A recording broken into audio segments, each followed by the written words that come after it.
भारत की आजादी के 75 साल आज हम उत्सव के रूप में मना रहे हैं। इस बेशकीमती आजादी को पाने में लाखों सेनानियों को प्रेरित किया नेताजी सुभाष चंद्र बोस ने। क्या अमीर, क्या गरीब, हर भारतीय के दिल में नेताजी ने ऐसी आग प्रज्वलित की जिसने न केवल भारत को स्वतंत्र किया बल्कि ब्रिटिश साम्राज्य की नींव को ध्वस्त कर दिया।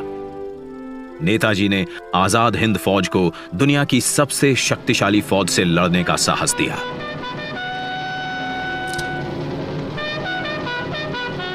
भारत की पहली अंतरिम सरकार की स्थापना की और 21 अक्टूबर 1943 को पहली बार भारत की धरती पर राष्ट्रीय ध्वज फहराया। नेताजी सुभाष चंद्र बोस के बेमिसाल योगदान को, उनके अदम्य साहस भरे प्रेरक जीवन को समय के साथ उस तरह याद नहीं किया गया जिसके वो हकदार थे। वर्ष 2014 में जब श्री नरेंद्र मोदी जी देश के प्रधानमंत्री बने, उन्होंने नेताजी के जीवन और संदेश नई पीढ़ी तक प्रभावी तरीके से पहुंचाने के लिए संकल्पबद्ध प्रयास किए। उनके नेतृत्व में भारत सरकार ने नेताजी के परिवार के सदस्यों को सम्मानित किया। नेताजी के अंडमान निकोबार की ऐतिहासिक यात्रा के 75 वर्ष पूरे होने के उपलक्ष्य में अंडमान स्थित हैवलॉक द्वीप को स्वराज, नील द्वीप को शहीद और रॉस द्वीप को नेताजी सुभाष चंद्र बोस द्वीप का नाम दिया।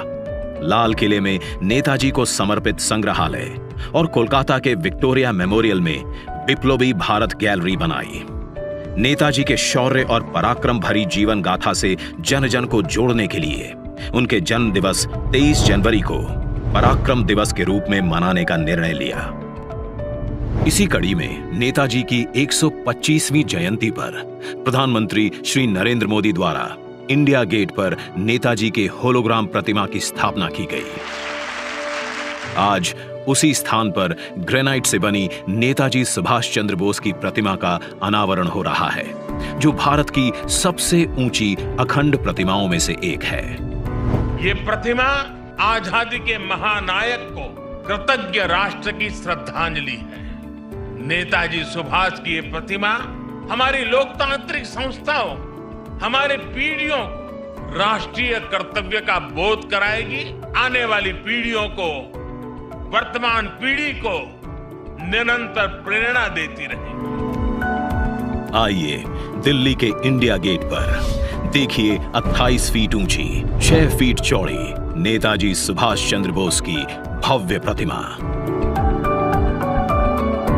यह स्थान जो वर्षों से रिक्त पड़ा था, आज आजादी के संदेश से आबाद है। तेलंगाना से 1665 किलोमीटर का सफर तय कर 280 मेट्रिक टन ग्रेनाइट सिल्ली दिल्ली पहुंची। इसे लाना भी एक चुनौती थी, जिसके लिए 140 पहियों वाली 100 फीट लंबी गाड़ी बनाई गई। प्रख्यात मूर्तिकार श्री अरुण योगीराज ने इसे आकार दिया। शिल्पकारों की टीम ने इसे 26,000 घंटों तक अपने श्रम से सींचा।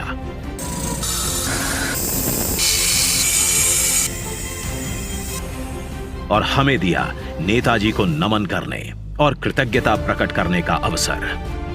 देश के लिए जीने मरने की हमेशा प्रेरणा देती रहेगी ये प्रतिमा।